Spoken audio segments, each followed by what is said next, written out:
गिर और जोर से गिर। ए लोहे, तू जितना सख्त है, मेरी किस्मत उतनी ही बेरहम है। तू आग में तपकर पिघल जाता है, लेकिन मेरी ये गरीबी, ये तो बर्फ की उस दीवार की तरह है जो सूरज की गर्मी से भी नहीं पिघलती। मेरे बाप ने तुझे आकार दिया, दादा ने तुझे धार दी, और मैं तुझे सिर्फ अपनी बेबसी की गवाही बना रहा हूं।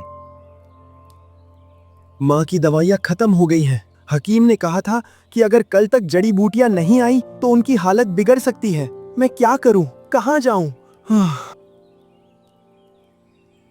तभी अर्जुन के पिता शंकर भट्टी के पास आते हैं। बेटा अर्जुन, बस कर दे, सूरज ढलने को है। आज भी कोई ग्राहक नहीं आया। शहर के लोग अब सोने चांदी की चमक के पीछे भागते हैं। हमारे इस काले लोहे की कद्र अब किसी को नहीं रही। मेरा शरीर अब साथ नहीं देता, और तुझे इस हाल में देखकर मेरा कलेजा फट जाता है।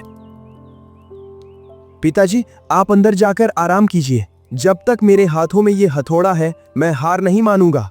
माँ की तबीयत कैसी है? क्या उन्होंने कुछ खाया? खाएगी क्या बेटा? घर में अनाज का एक भी दाना नहीं है। तेरी माँ बस पानी पीकर सो गई है ताकि तुझे दुख न हो। हम लोहार हैं अर्जुन। लोहा काटते काटते हमारी किस्मत ही लोहे जैसी कठोर हो गई है। नहीं पिताजी, अगर लोहा कठोर है तो मेरी इच्छा शक्ति उससे भी ज्यादा फौलादी है। मैं आपको और माँ को इस तरह तिल तिल मरते नहीं देख सकता। ईश्वर ने अगर हमें इस दुनिया में भेजा है तो कोई न कोई रास्ता जरूर बनाया होगा। जिस हाथ ने कभी राजमहल के घोड़ों की नाल बनाई थी, आज वह एक लोटा पानी उठाने के लायक नहीं बचा। मुझे माफ कर देना मेरे बच्चे। मैंने तुझे विरासत में सिर्फ धुआं, कालिख और ये टूटी हुई झोपड़ी दी है। पिताजी, आप ऐसी बातें क्यों करते हैं? आपने मुझे वो हुनर दिया है जो सोने से भी कीमती है। समस्या लोहे में नहीं है, समस्या इस समय में है। लोग अब हमारी कला की कद्र नहीं करते। उन्हें मशीनों की चमक चाहिए, लोहार के पसीने की गंध नहीं।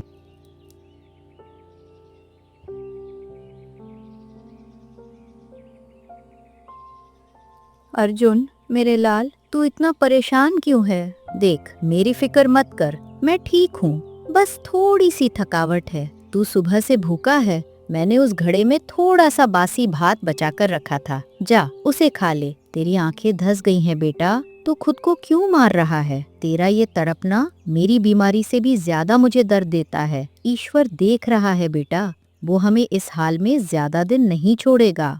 तू बस अपनी नीयत साफ रखना, रास्ता अपने आप निकल आएगा।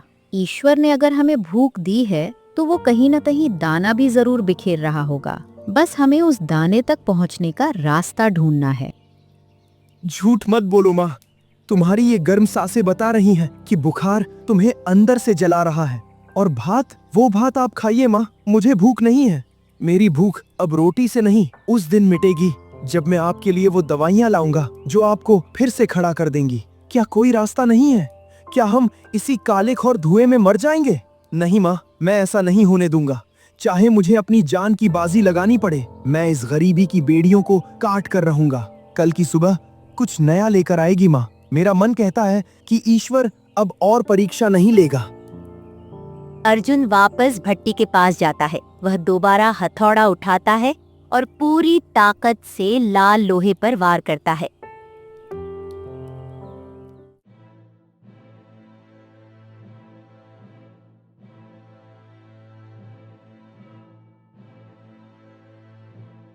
मंत्री, क्या ये राज्य इतना कमजोर हो गया है कि एक मामूली ताला हमारे खजाने की राह रोके खड़ा है? महीनों बीत गए, देश विदेश के सबसे बड़े कारीगर आए, लेकिन ये ताला टस से मस नहीं हुआ। खजाने में प्रजा के कल्याण का धन है और हम अपने ही धन के लिए मोहताज हैं। महाराज, हमने देश विदेश के सबसे बड़े ताला विशेषज्ञों को बुलाया। बड़े बड़े पहलवानों ने अपनी ताकत लगा दी, जादूगरों ने अपने तंत्र मंत्र पढ़ लिए और यहाँ तक कि धातु विशेषज्ञों को भी बुला लिया, लेकिन ये ताला टस से मस नहीं हुआ। सब ने अपने माथे का पसीना बहा दिया। किसी ने इसे आरी से काटना चाहा तो आरी टूट गई। किसी ने तंत्र मंत्र का सहारा लिया तो वो खुद मूर्छित हो गया। ये ताला नहीं है महाराज, ये किसी शक्तिशाली आत्मा का पहरा लगता है। महाराज, ये ताला मामूली नहीं है। कई ताला तोड़ने वालों ने दावा किया कि वे इसे एक चोट में खोल देंगे, लेकिन जैसे ही वे औजार उठाते हैं, उनके औजार खुद ब खुद टूट जाते हैं। लोग कह रहे हैं कि इस पर किसी पुरानी शक्ति का साया है। मुझे ये कहानियां मत सुनाओ, मुझे समाधान चाहिए। पूरे राज्य में ढिंढोरा पिटवा दो। जो भी इस ताले को खोलेगा उसे 5000 स्वर्ण मुद्राएं, एक आलीशान महल और शाही लोहार का पद दिया जाएगा। लेकिन एक शर्त भी होगी। कैसी शर्त महाराज? जो भी कोशिश करेगा और असफल होगा, उसे अगले ही पल काल कोठरी में डाल दिया जाएगा। उसे आजीवन कारावास भुगतना होगा। मुझे केवल काबिल लोग चाहिए, वक्त बर्बाद करने वाले भीड़ नहीं। अर्जुन पसीने से भीगा हुआ है, उसकी सांसें तेज हैं। तभी गांव का एक व्यक्ति किशन वहां पहुंचता है। अरे ओ अर्जुन, भैया जरा थम जाओ, हाथ रोक अर्जुन, जरा हाथ रोक। तू यहाँ इस भट्टी की आग में खुद को जला रहा है और तुझे खबर ही नहीं कि पूरे राज्य में कैसी आग लगी हुई है। अरे जरा दम तो ले, कब से इस निर्जीव लोहे को पीट रहा है?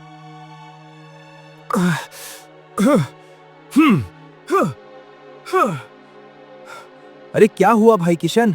अगर हाथ रोक दिया तो ये लोहा ठंडा पड़ जाएगा, और अगर लोहा ठंडा पड़ गया तो मेरी माँ के कमरे का चूल्हा भी ठंडा पड़ जाएगा। तुम तो जानते हो, हकीम की दवा के लिए आज शाम तक पैसों का इंतजाम करना जरूरी है। तू इतनी हड़बड़ी में क्यों है? क्या फिर से जमींदार के कारिंदे लगान वसूलने आए हैं? अरे नहीं रे, इस बार लगान नहीं, किस्मत दरवाजा खटखटा रही है। मैं अभी अभी पास के राज्य से आ रहा हूँ। वहां तो जैसे हाहाकार मचा है। राजा विक्रम सिंह ने ढिंडोरा पिटवाया है। एक ऐसी घोषणा की है जिसे सुनकर बड़े बड़े उस्तादों के पसीने छूट रहे हैं और लालची लोगों की रातों की नींद उड़ गई है। राजा की घोषणा? हम जैसे गरीबों के लिए राजा की घोषणाओं का मतलब अक्सर नई मुसीबतें ही होती हैं। क्या फिर से किसी युद्ध की तैयारी है, या फिर शाही महल की मरम्मत के लिए मुफ्त में मजदूर चाहिए? नहीं अर्जुन, इस बार मामला कुछ अलग है।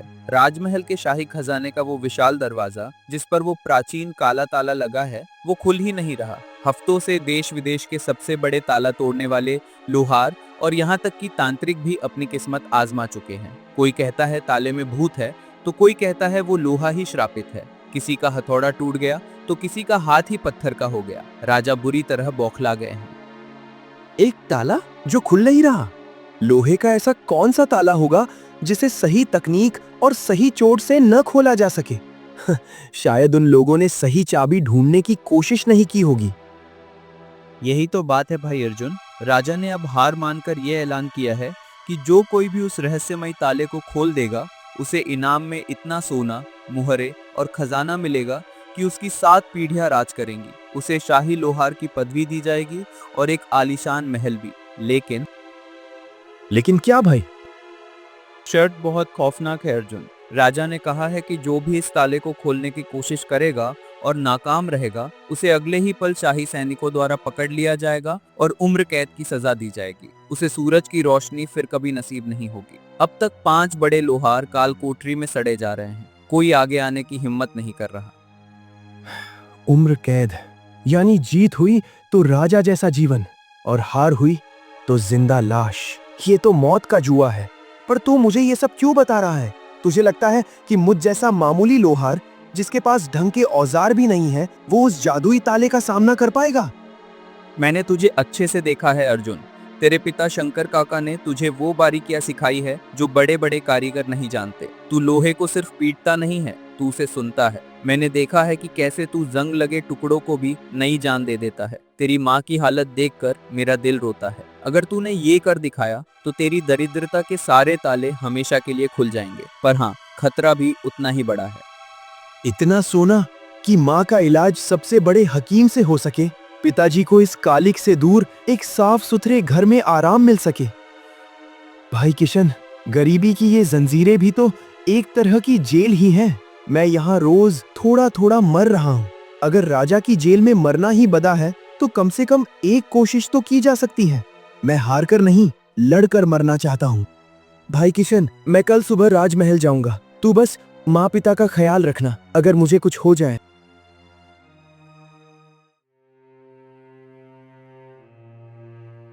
माँ, पिताजी, मुझे मौका मिल गया है। राजा ने घोषणा की है कि जो खजाने का ताला खोलेगा उसे इतना धन मिलेगा कि हमारी 7 पीढ़ियां आराम से बैठकर खाएंगी। नहीं अर्जुन, तू पागल हो गया है। तूने शर्त नहीं सुनी। मैंने सुना है कि जो नाकाम होता है उसे जेल में डाल दिया जाता है। तू तो अभी बच्चा है। बड़े बड़े उस्ताद वहाँ से हार कर लौटे हैं। अगर ताला नहीं खुला तो तुझे जेल हो जाएगी। तू मेरा इकलौता सहारा है। मैं तुझे खोने का जोखिम नहीं ले सकती। तेरी माँ सही कह रही है बेटा। वह ताला साधारण नहीं है। सुना है जो उसे छूता है उसकी रूह कांप जाती है। तू एक मामूली लोहार है। तू उन जादुई शक्तियों का मुकाबला कैसे करेगा? मामूली? पिताजी, आपने ही मुझे सिखाया था कि लोहा लोहे को काटता है। मैं एक लोहार का बेटा हूँ। मेरा जन्म ही आग और धातु के साथ हुआ है। अगर मैं आज डर गया तो माँ की बीमारी हमें वैसे ही मार देगी। जेल की रोटियां कम से कम माँ की दवाइयों से तो अच्छी होंगी। मैं जाऊंगा। ये मेरा आखिरी फैसला है। माँ, हम यहाँ भी तो कैद ही हैं। गरीबी की इस जेल में हम हर रोज दम तोड़ रहे हैं। वहाँ कम से कम एक उम्मीद तो है। अगर मैं सफल हुआ तो आपकी बीमारी और पिताजी का बुढ़ापा सुधर जाएगा। मुझे आज्ञा दीजिए। बेटा, तेरा इरादा नेक है, लेकिन वो ताला साधारण नहीं है। पिताजी, डर के साए में जीने से अच्छा है कि एक बार साहस दिखाया जाए। मैं कल ही राज दरबार जाऊंगा। अर्जुन दरबार में पहुंचता है। राजा और मंत्री उसे हिकारत से देखते हैं। महाराज, देखिए, एक फटेहाल लोहार आया है जादुई ताला खोलने। जिसके पास खुद की झोपड़ी की चाबी नहीं होगी वो राजमहल का खजाना खोलेगा। इसकी हालत देखकर तो लगता है कि इसे सोने की मुद्राओं से पहले एक वक्त के भोजन की जरूरत है, पर यह दावा कर रहा है कि ये ताला खोल देगा। लोहार, क्या तुम जानते हो कि असफल होने पर तुम्हारी अगली सुबह जेल की सलाखों के पीछे होगी? महाराज, जिसके पास खोने को कुछ न हो, जिसकी जिंदगी पहले से ही अधेरी कोठरी जैसी हो, उसे जेल का डर नहीं सताता। मुझे बस एक मौका दीजिए। मुझे बस ताले तक जाने की अनुमति दीजिए। राजा अर्जुन को ताला खोलने की अनुमति दे देता है। ठीक है मंत्री जी, इसको ताले के पास ले जाया जाए। महाराज और मंत्री अर्जुन को ताले के पास ले जाते हैं। देख लो बालक, अभी भी समय है। अगर पीछे हटना चाहते हो तो हट जाओ। मंत्री जी, जिसके पास खोने के लिए अपनी परछाई के अलावा कुछ न हो, वो मौत से नहीं डरता। अर्जुन ताले के पास जाता है। वह चाबी से ताला खोलने का प्रयास करता है। जैसे ही वह ताले पर अपना हाथ रखता है, उसे एक तेज झनझनाहट महसूस होती है। अचानक केवल अर्जुन के कानों में एक भारी और गूंजती हुई आवाज आती है। अर्जुन, अपनी मेहनत बेकार मत कर। मुझे साधारण चाबी नहीं खोल सकती। अर्जुन, मुझे दुनिया की कोई चाबी नहीं खोल सकती। अगर तू अपनी और अपने परिवार की जान बचाना चाहता है तो यहाँ से भाग जा। ये आवाज कैसी? कौन बोल रहा है? क्या हुआ? अभी से भूत दिखने लगे? अकेले अकेले किससे बात कर रहे हो? क्या हुआ लोहार, अकेले अकेले किससे बात कर रहे हो? क्या डर के मारे दिमाग ठिकाने नहीं रहा? अगर मुझे खोलना है तो तुझे नील घाटी के जंगल में जाना होगा। वहां एक लौह वृक्ष है जिसकी टहनियां लोहे की हैं। उस पेड़ के शुद्ध लोहे से बनी चाबी ही मुझे खोल पाएगी, लेकिन वहां जाना असंभव है। महाराज, ये ताला साधारण नहीं है। ये किसी जादुई लोहे से बना है। जब तक मैं उस पेड़ के लोहे से चाबी नहीं बनाऊंगा, ये नहीं खुलेगा। मुझे वहां जाने की अनुमति दीजिए। मुझे 10 दिन का समय दीजिए। मैं नील घाटी से लौह वृक्ष का अंश लेकर आऊंगा और ऐसी चाबी बनाऊंगा जो इसे खोल सके। नील घाटी? तू क्या बकवास कर रहा है? ये मनगढ़ंत कहानियां बना रहा है। तू हमें बेवकूफ बना रहा है ताकि कारावास से बच सके। नहीं मंत्री जी, मैं कोई बहाना नहीं बना रहा। महाराज, मुझे केवल 10 दिन का समय दीजिए। अगर मैं 10 दिन में वापस नहीं आया तो आप मुझे मृत्यु दंड दे देना, लेकिन एक बार विश्वास कीजिए। ठीक है, 10 दिन, लेकिन याद रखना, अगर 11वें दिन की सुबह तुम यहाँ नहीं हुए, अगर तुम भागने की कोशिश करोगे तो तुम्हारे माता पिता को तुम्हारी जगह फांसी दी जाएगी। अर्जुन वापस घर लौट आता है। अर्जुन, आ गया तू? इतनी देर लगा दी बेटा, हम तो डर ही गए थे। क्या हुआ महल में? राजा ने क्या कहा? तेरा चेहरा, तू इतना शांत क्यों है? क्या उन्होंने तुझे काम नहीं दिया? पिताजी, काम मिल गया है, पर ये काम केवल हथौड़े और लोहे का नहीं है। ये काम मेरी किस्मत और मौत के बीच का है। मैंने राजा को वचन दिया है कि मैं नील घाटी से उस लौह वृक्ष का लोहा लेकर आऊंगा और उस खजाने का ताला खोलूंगा। ये सुनकर सुमित्रा और शंकर चौंक जाते हैं। उनकी आंखों में खौफ साफ दिख रहा है। नील घाटी? पागल हो गया है क्या अर्जुन? क्या तूने उन कहानियों के बारे में नहीं सुना? वहाँ जो गया उसकी रूह भी वापस नहीं लौटी। राजा का वो ताला, वो कोई साधारण ताला नहीं है, वो एक श्राप है। तूने कैसे हामी भर दी? और कितने दिन दिए हैं उन्होंने? मैंने 10 दिन मांगे हैं माँ। 10 दिन? 10 दिन में तो तू उस घाटी की दहलीज तक भी नहीं पहुंच पाएगा। तूने अपनी मौत के परवाने पर खुद दस्तखत कर दिए हैं अर्जुन। राजा के सिपाही 10वें दिन की सुबह यहाँ खड़े होंगे और अगर तू नहीं लौटा तो वो हमें घसीटते हुए ले जाएंगे। क्या तुझे हमारी फिक्र नहीं है? तू मत जा बेटा, हम इस गरीबी में आधे पेट सो लेंगे, पर कम से कम तू मेरी आंखों के सामने तो रहेगा। जेल की अंधेरी दीवारें इस अनजाने रास्ते से बेहतर हैं। माँ, मुझे आपकी फिक्र है, इसीलिए मैं जा रहा हूँ। आप इसे मौत का रास्ता कह रही हैं, पर जरा सोचिए माँ, क्या हम अभी जिंदा हैं? हर रोज जब मैं आपको बिना दवा के कराहते देखता हूँ, वो मौत नहीं तो क्या है? जब पिताजी भूख और खांसी के मारे पूरी रात सो नहीं पाते, वो सजा नहीं तो क्या है? हम इस झोपड़ी में हर रोज घुट घुट कर मर रहे हैं माँ। मैं एक कायर की तरह घुट घुट कर मरने से बेहतर लड़ते हुए मरना पसंद करूंगा। आप बस आशीर्वाद दो ताकि मेरी हिम्मत कभी कम ना पड़े। ठीक है, अगर तूने अपना मन बना ही लिया है तो मैं तुझे नहीं रोकूंगा। एक लोहार का सबसे बड़ा हथियार उसकी ताकत नहीं, उसका अडिग विश्वास होता है। जा और अपनी कुल देवी का नाम लेकर निकल पड़, लेकिन अपना ध्यान रखना बेटा। जा बेटा, ईश्वर तेरी रक्षा करे। मैं हर पल तेरी सलामती की दुआ करूंगी। बस याद रखना, 10वें दिन की सूरज की पहली किरण के साथ तुझे वापस लौटना ही होगा, वरना ये घर बिखर जाएगा।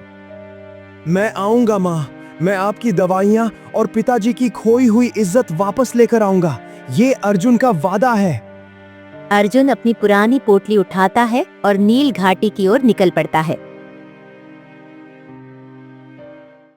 अर्जुन जंगल में अकेला चल रहा है। उसके पैरों के नीचे सूखे पत्ते कड़क कड़क की आवाज कर रहे हैं, जो इस सन्नाटे में और भी तेज सुनाई दे रही है। अर्जुन के चेहरे पर थकान है, लेकिन उसकी आंखों में एक अजीब सी जिद है। 2 दिन बीत गए और अभी तक इस जंगल का अंत नहीं दिख रहा। हवाओं में लोहे के जंग जैसी महक आ रही है। क्या मैं सही दिशा में हूँ? पानी भी खत्म हो गया, पर रुकने का मतलब है हार मान लेना। पिताजी ने कहा था कि नील घाटी का रास्ता सीधा नहीं होगा, पर यह तो किसी भूल भुलैया जैसा लग रहा है। तभी अर्जुन की नजर एक विशाल वृक्ष के नीचे बैठे वृद्ध साधु पर पड़ती है, जो ध्यान मुद्रा में बैठे हैं। महाराज प्रणाम। मैं रास्ता भटक गया हूँ। मेरा नाम अर्जुन है। मैं नील घाटी के उस लौह वृक्ष की तलाश में हूँ। मुझे राजमहल का वो ताला खोलना है जिसने मेरे परिवार के गले में मौत का फंदा डाल रखा है। कृपा कर मुझे मार्ग दिखाए। साधु धीरे धीरे अपनी आंखें खोलते हैं। उनकी आंखों में एक दिव्य चमक है। तू उस पेड़ की टहनी मांगने जा रहा है जिसे पाने के लिए सम्राटों ने अपनी सेनाएं लुटा दी। तुझे क्या लगता है एक मामूली लोहार की पुकार वो जादुई पेड़ सुन लेगा?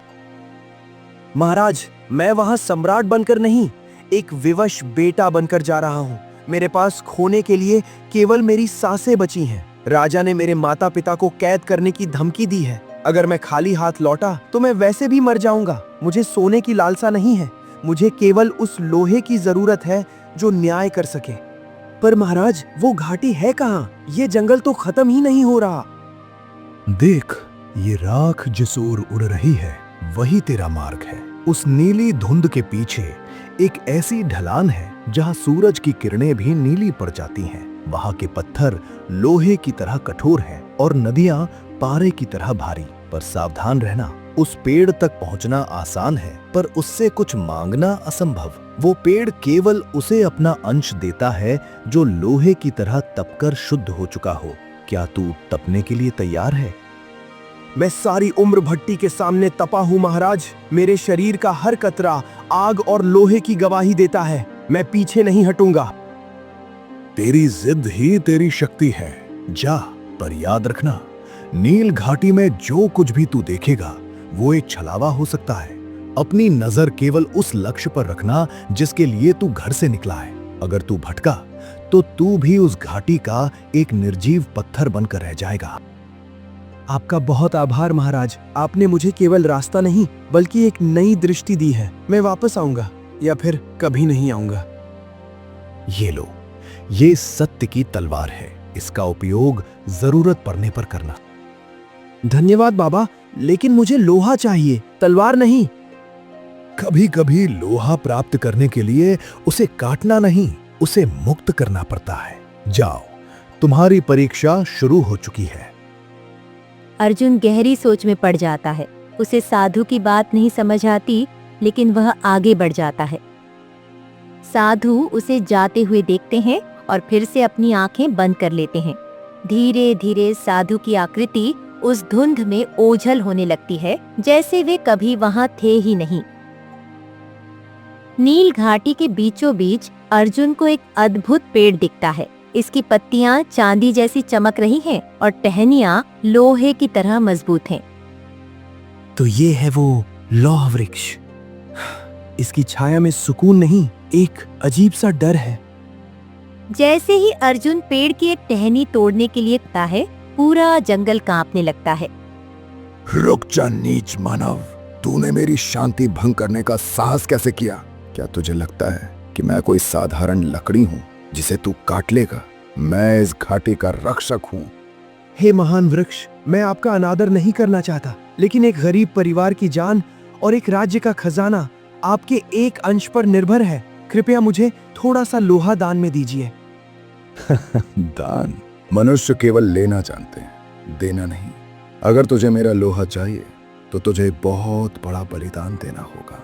यहाँ से कुछ दूर एक मटके की दुनिया है, जहाँ एक राजकुमारी सदियों से लोहे की मूर्ति बनी खड़ी है।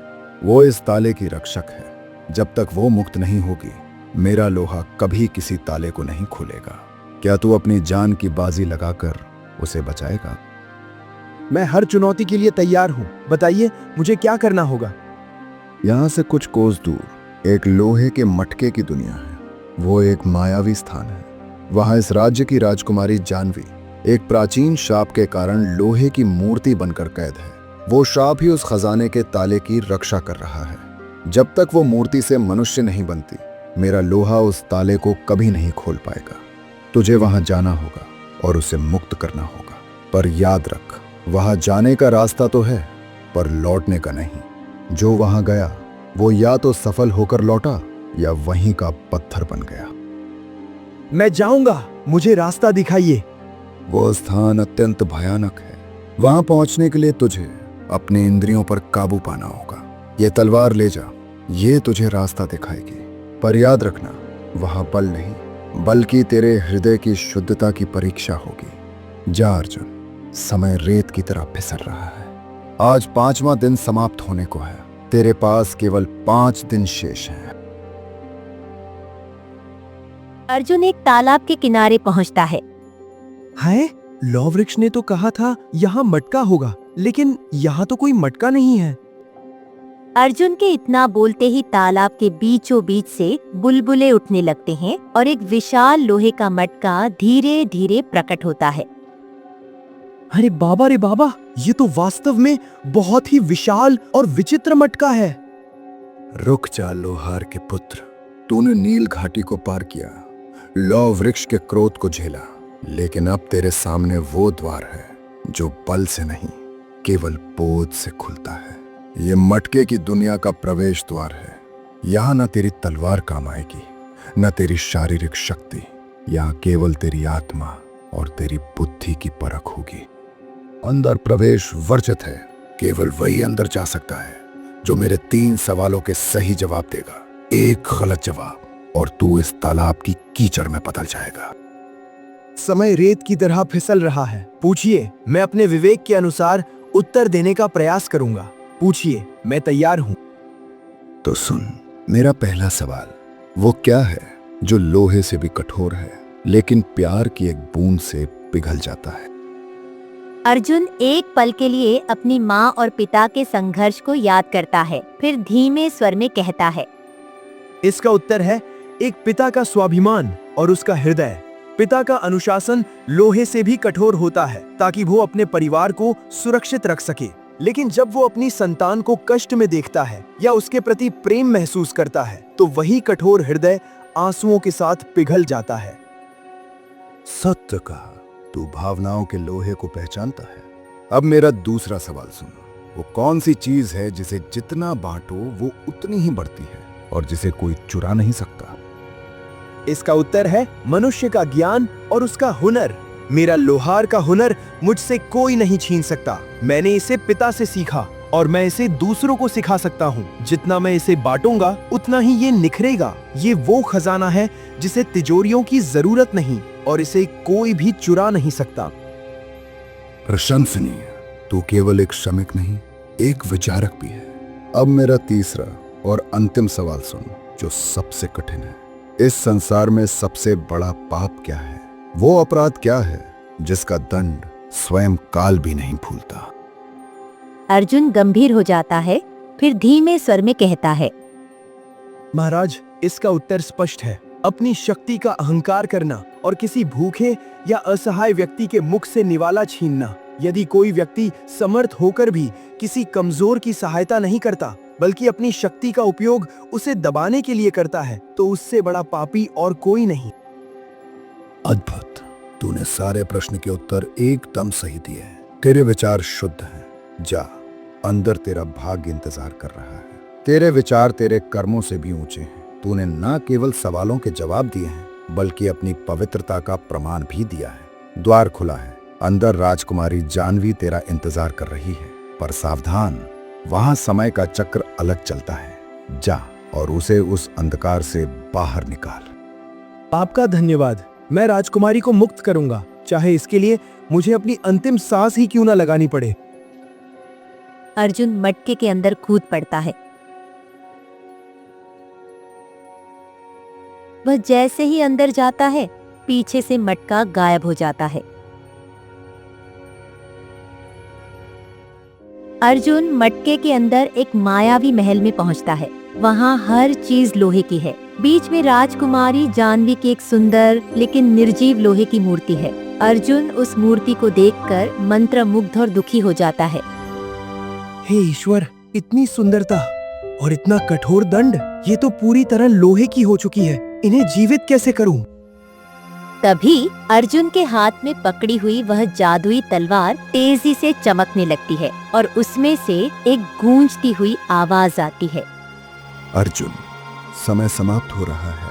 आज छठा दिन बीत रहा है। इस राजकुमारी को मुक्त करने का केवल एक ही मार्ग है। तुझे इस जादुई तलवार से इसके हृदय पर प्रहार करना होगा। जब लोहे पर सत्य का प्रहार होगा तभी यह श्राप टूटेगा। हिचक मत, क्योंकि तेरा एक प्रहार इसे मार नहीं बल्कि इसे जीवन देगा। नहीं, मैं एक लोहार हूँ। मेरा काम चीजों को जोड़ना और नया रूप देना है, किसी निहत्थी स्त्री पर वार करना नहीं, चाहे वह मूर्ति ही क्यों ना हो। मेरा हाथ नहीं उब सकता। क्या कोई और रास्ता नहीं है? क्या मेरा रक्त या मेरी मेहनत काम नहीं आ सकती? यह वार क्रोध का नहीं, करुणा का है अर्जुन। यदि तूने आज साहस नहीं दिखाया तो यह राजकुमारी अनंत काल तक इस लोहे के पिंजरे में कैद रहेगी और तेरे माता पिता उस जेल में दम तोड़ देंगे। प्रहार कर। अर्जुन गहरी सोच में डूब जाता है। अर्जुन अपनी आंखें बंद करता है, अपने माता पिता के चेहरे और भूखी प्रजा की आवाज को याद करता है। वह तलवार को दोनों हाथों से पकड़ता है और एक जोरदार गर्जना के साथ राजकुमारी के हृदय के ठीक बीच में प्रहार करता है। एक कान फाड़ देने वाली झनझनाहट की आवाज होती है। तलवार से रंग बिरंगी दिव्य रोशनी निकलती है और राजकुमारी की मूर्ति के पैर से लेकर सिर तक दरारें पड़ने लगती हैं। काला लोहा पसीने की तरह पिघलकर जमीन पर गिरने लगता है। धीरे धीरे लोहे की परत के नीचे से कोमल त्वचा और सांसें उभरने लगती हैं। राजकुमारी जानवी वापस अपने असली रूप में परिवर्तित हो जाती है। मैं कहाँ हूँ? तुम कौन हो? मैं एक साधारण लोहार हूँ राजकुमारी। मेरा नाम अर्जुन है। आपके पिता के खजाने का ताला आपके इस श्राप से जुड़ा था। आपको मुक्त करना अनिवार्य था ताकि राज्य को उसका हक मिल सके। पर आप इस हाल में कैसे पहुंची? आप लोहे की मूर्ति कैसे और क्यों बन गई? अहंकार अर्जुन, केवल अहंकार। वो दिन मुझे आज भी एक डरावने सपने की तरह याद है। राजमहल में दरबार के मुख्य द्वार पर एक वृद्ध तपस्वी प्रकट होते हैं। उनका शरीर हड्डियों का ढांचा मात्र है, कपड़े फटे हुए हैं और पैरों में छाले हैं। वे लड़खड़ाते हुए सिंहासन की ओर बढ़ते हैं। महाराज, न्याय हो। आपके नगर की गलियों में लोग भूख से बेहाल होकर अपने बच्चों को दम तोड़ते देख रहे हैं। पिछले 2 वर्षों से अकाल ने राज्य की कमर तोड़ दी है। मैं आपसे भिक्षा मांगने नहीं, बल्कि अपनी प्रजा का हक मांगने आया हूं। हक? तपस्वी, शायद तुम भूल रहे हो कि तुम किसके सामने खड़े हो। ये खजाना मेरे पूर्वजों के पसीने और मेरे शौर्य की निशानी है। ये राजमहल के ऐश्वर्य के लिए है, न कि उन आलसी लोगों के लिए जो अपनी किस्मत का रोना रोते हैं। जाओ यहां से और अपनी प्रार्थनाओं में अपनी मुक्ति ढूंढो। महाराज, प्रजा आलसी नहीं है, वे असहाय हैं। वर्षा ना होने से धरती फट गई है। खजाने में पड़ा वो अनाज और स्वर्ण मुद्राएं सड़ जाएंगी। पर अगर आज उनका उपयोग ना हुआ तो कल आपकी सेवा के लिए कोई नागरिक जीवित नहीं बचेगा। थोड़ा सा दान दीजिए महाराज, केवल उतना जिससे नगर का चूल्हा जल सके। पिताजी, देखिए तो इन महात्मा को। खुद के तन पर कपड़े नहीं हैं और बातें करोड़ों की प्रजा की कर रहे हैं। हे तपस्वी, यदि आपके पास इतनी ही दिव्य शक्ति है तो अपनी आंखों से वर्षा क्यों नहीं करा देते, या अपने कमंडल से स्वर्ण मुद्राएं क्यों नहीं निकाल लेते? हमारे कीमती खजाने पर अपनी गंदी नजरें क्यों गड़ा रहे हैं? पुत्री, रूप और यौवन का अहंकार बहुत अस्थायी होता है। मैंने सोचा था कि एक स्त्री का हृदय कोमल होगा, पर तुम्हारी बातें तो इस दरबार के पत्थरों से भी ज्यादा कठोर हैं। बहुत हुआ। सैनिकों, इस भिखारी को महल की सीमा से बाहर फेंक दो। और सुनो, इसे एक मुट्ठी अन्न भी मत देना। मैं देखना चाहता हूं कि इसका ईश्वर इसकी रक्षा कैसे करता है। मेरा खजाना एक ऐसी तिजोरी में बंद रहेगा जिसके पास जाने की हिम्मत हवा भी न कर सके।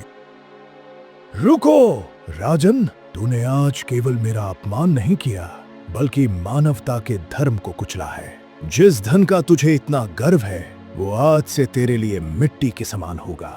मैं इस खजाने पर विस्मृति और अवरोध का श्राप देता हूँ।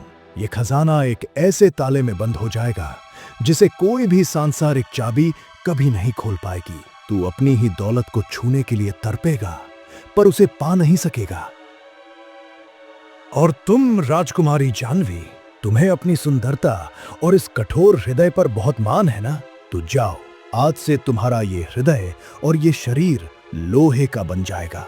तुम एक निर्जीव मूर्ति बनकर नील घाटी के अंधकार में कैद रहोगी, जब तक कोई ऐसा व्यक्ति नहीं आता जो निस्वार्थ भाव से तुम्हें आजाद करे। तब तक तुम इस लोहे के पिंजरे से मुक्त नहीं होगी। नहीं, मुझे क्षमा कर दे महात्मा। मुझे अपनी भूल का एहसास हो गया है। कृपया ये श्राप वापस ले लें। दिया हुआ श्राप वापस नहीं होता पुत्री। पश्चाताप की अग्नि में जलना ही अब तुम्हारा भाग्य है। तभी रंग बिरंगी रोशनी के साथ राजकुमारी जानवी का शरीर धीरे धीरे काले लोहे में बदलने लगता है। वह चिल्लाती है, पर उसकी आवाज एक धातु की गूंज बनकर रह जाती है। राजा बेबसी से अपनी बेटी को पत्थर और लोहा बनते देखता रह जाता है। उसके बाद क्या हुआ मुझे नहीं पता अर्जुन। मैं बस उस ठंडी लोहे की परत के पीछे कैद थी। मैंने हजारों साल उस घुटन में बिताए हैं। मेरे पिता का वो खजाना आज भी उसी शापित ताले में बंद है, क्योंकि उसकी असली चाबी मेरी मुक्ति में छिपी थी। राजकुमारी, अतीत को बदला नहीं जा सकता, पर भविष्य अभी हमारे हाथ में है। आपके पिता का वह अहंकार आज मेरे परिवार के लिए काल बन गया है। राजा विक्रम सिंह ने उसी खजाने को खोलने के लिए मुझे भेजा है। अब जब आप मुक्त हैं, तो वह ताला भी खुलेगा। हाँ अर्जुन, चलिए, हमें तुरंत निकलना होगा। नील घाटी से बाहर निकलने का मार्ग कठिन है। लेकिन समस्या ये है कि जिस रास्ते से मैं अंदर आया था वो दरवाजा अब कहीं दिखाई नहीं दे रहा। हम यहाँ से बाहर कैसे निकलेंगे? मेरे पास समय बहुत कम बचा है और अगर हम यहाँ फंस गए तो सब कुछ खत्म हो जाएगा। तभी अचानक तलवार से वही गूंजती हुई और शांत आवाज फिर से सुनाई देती है। विचलित मत हो अर्जुन और डरो मत राजकुमारी। तुम दोनों एक दूसरे का हाथ मजबूती से पकड़ो, अपनी आंखें बंद करो और पूरी एकाग्रता के साथ उस स्थान के बारे में सोचो जहां तुम पहुंचना चाहते हो। कल्पना करो कि तुम इस नीली धुंध से बाहर नील घाटी की उस असली जमीन पर खड़े हो। यदि तुम्हारा विश्वास सच्चा है और तुम्हारी इच्छा शक्ति अटूट है तो ये मायावी दुनिया तुम्हें रोक नहीं पाएगी। सोचो कि तुम आजाद हो और तुम आजाद हो जाओगे। अर्जुन और राजकुमारी जानवी एक दूसरे का हाथ कसकर पकड़ लेते हैं और अपनी आंखें बंद कर लेते हैं। वह कल्पना करता है कि वह उस घुटन भरे महल से बाहर निकल चुका है। अगले ही पल वे दोनों अपने आप को मटके की दुनिया के बाहर पुराने तालाब के किनारे पाते हैं। हम बाहर आ गए। हाँ राजकुमारी, हम नील घाटी की असली जमीन पर वापस आ गए हैं। अब हमारे पास केवल 3 दिन बचे हैं। हमें बिना रुके उस लौह वृक्ष के पास जाके जादुई लोहा लेना होगा और उस जादुई लोहे से जादुई चाबी बना के ताला खोलना होगा। अर्जुन और राजकुमारी जानवी उस जादुई लौह वृक्ष के पास पहुंचते हैं और अर्जुन बोलता है, हे नील घाटी के रक्षक, मैं अपना वचन पूरा करके वापस लौटा हूँ। देखिए, राजकुमारी जानवी अब उस लोहे के पिंजरे से मुक्त है। मैंने अपनी जान की बाजी लगाई और मटके की उस मायावी दुनिया के श्राप से राजकुमारी जानवी को मुक्त किया। अब न्याय की घड़ी आ गई है। कृपया करके मुझे उस ताले की चाबी बनाने के लिए जादुई लोहा दीजिए। अचानक लौह वृक्ष का विशाल तना धीरे धीरे हिलने लगता है और वही भारी गूंजती हुई आवाज फिर से सुनाई देती है। इस बार आवाज में क्रोध नहीं बल्कि एक गहरा संतोष है। अर्जुन, आज मैं तुझे अपने अस्तित्व का सबसे शुद्ध अंश दे रहा हूँ। ये ले जादुई लोहा और इससे चाबी बना और ताला खोल के राज्य की मदद कर। ले इसे। जाओ अर्जुन, समय बहुत कम है। आज 9वें दिन का सूरज ढल रहा है। अगर तुम कल सुबह की पहली किरण के साथ राजमहल नहीं पहुंचे तो सब कुछ व्यर्थ हो जाएगा। ये चाबी केवल एक बार काम करेगी, इसलिए इसे अपनी जान से भी ज्यादा संभाल कर रखना। आपका कोटि कोटि धन्यवाद। आपने एक लोहार को उसकी असली कीमत समझाई है। राजकुमारी, चलिए, हमें जल्दी से राजमहल की ओर बढ़ना होगा। अर्जुन और राजकुमारी जानवी तेजी से जंगल के रास्ते राजमहल की दिशा में दौड़ना शुरू करते हैं। महाराज, सूर्योदय हो चुका है। जैसा कि मैंने पहले ही कहा था, वो छोकरा भाग गया। उसे पता था कि नील घाटी से लौटना असंभव है, इसलिए उसने अपनी जान बचा ली। अब और प्रतीक्षा करना व्यर्थ है। आज्ञा दें ताकि इन बूढ़ों को काल कोठरी में डाला जा सके और इस ढोंगी लोहार के नाम पर मृत्युदंड की मुहर लगाई जा सके। नहीं महाराज, मेरा बेटा कायर नहीं है। उसने वचन दिया था, वो जरूर आएगा। थोड़ा और समय दीजिए, शायद वो रास्ते में होगा। महाराज, लोहार का शब्द लोहे की लकीर होता है। मेरा बेटा अगर जीवित है तो वो यहाँ जरूर खड़ा होगा। आप हमें सजा दे सकते हैं, पर उसकी नीयत पर शक मत कीजिए। समय किसी की प्रतीक्षा नहीं करता वृद्ध। मैंने 10 दिन का समय दिया था और वह समाप्त हो चुका है। सैनिकों, इन्हें ले जाओ और मृत्यु दंड दे दो। तभी दरबार का विशाल मुख्य द्वार धड़ाम से खुलता है। अर्जुन और राजकुमारी जानवी वहां आ पहुंचते हैं। रुकिए महाराज, मैं भागने वाला लोहार नहीं, अपना वचन निभाने वाला बेटा हूँ। मैं वापस आ गया हूँ। पूरे दरबार में कानाफूसी शुरू हो जाती है। राजा और मंत्री अपनी जगह से खड़े हो जाते हैं। शंकर और सुमित्रा की आंखों में खुशी के आंसू छलक आते हैं। तुम जिंदा वापस कैसे आए? और ये स्त्री कौन है? तुम राजमहल में किसी बाहरी को लाने का साहस कैसे कर सकते हो? ये चेहरा, ये तो उस प्राचीन चित्र जैसा है जो हमारे पूर्वजों के कक्ष में लगा है। मैं राजकुमारी जानवी हूँ, उसी राजा की संतान जिसके अहंकार ने इस राज्य को श्रापित किया था। हजारों वर्षों तक मैं लोहे की मूर्ति बनकर नील घाटी के अंधकार में कैद थी। इस युवक ने अपनी जान पर खेलकर मुझे उस नर्क से मुक्त किया है। महाराज, अब पश्चाताप का समय है, अहंकार का नहीं। महाराज, ये रहा वो जादुई वृक्ष का जादुई लोहा जिसे मैं नील घाटी के लौह वृक्ष से लेकर आया हूँ। क्या क्या बात कर रहे हो? क्या तुम वाकई में जादुई लोहा लेकर आए हो? हाँ हाँ महाराज, मैं जल्दी से इस जादुई लोहे से चाबी बना देता हूँ। अगले ही पल अर्जुन ने जादुई लोहे से जादुई चाबी बनाई और जैसे ही ताला खोलने की कोशिश की, ताला तुरंत खुल गया। अरे वाह अर्जुन, तुम तो वाकई में नीडर और होशियार लोहार हो। इसका मतलब तुम्हें आखिर जादुई लोहा मिल गया। हाँ हाँ, तुमने बिल्कुल सही कहा, मैं जादुई लोहा ले आया। ताला खुलते ही राजा बहुत खुश हो जाता है। दरवाजा धीरे धीरे अपने आप खुलने लगता है। एक तेज सुनहरी रोशनी बाहर निकलती है। दरबारी और मंत्री आगे बढ़ते हैं कि अब सोना चांदी दिखेगा, पर उनकी आंखें फटी की फटी रह जाती हैं। खजाने के भीतर केवल सोने की मोहरें नहीं थीं, बल्कि अनाज के हजारों बोरे, ताजे वस्त्र और दवाइयों का भंडार था, जो किसी भी स्वर्ण से अधिक कीमती था। वह वही खजाना था जिसे तपस्वी ने प्रजा के लिए मांगा था। ये क्या? यहाँ तो केवल सोना होना चाहिए था, पर ये सब? यही वो असली खजाना है महाराज, जिसकी जरूरत आपकी भूखी प्रजा को है। सोना पेट नहीं भरता, अनाज भरता है। तपस्वी का श्राप आज पूरा हुआ। खजाना खुला है, पर केवल उनके लिए जो सच में इसके हकदार हैं। अर्जुन, मुझे क्षमा कर दो। मैंने तुम्हें एक मामूली लोहार समझा, पर तुम तो इस राज्य के रक्षक निकले। तुमने न केवल खजाना खोला, बल्कि इस राज्य के माथे से सदियों पुराना कलंक मिटा दिया। क्षमा मुझसे नहीं महाराज, अपनी प्रजा से मांगिए। और मेरा इनाम बस इतना है कि मेरे माता पिता अब कभी भूखे न सोए और उन्हें फिर कभी किसी के सामने हाथ न फैलाना पड़े।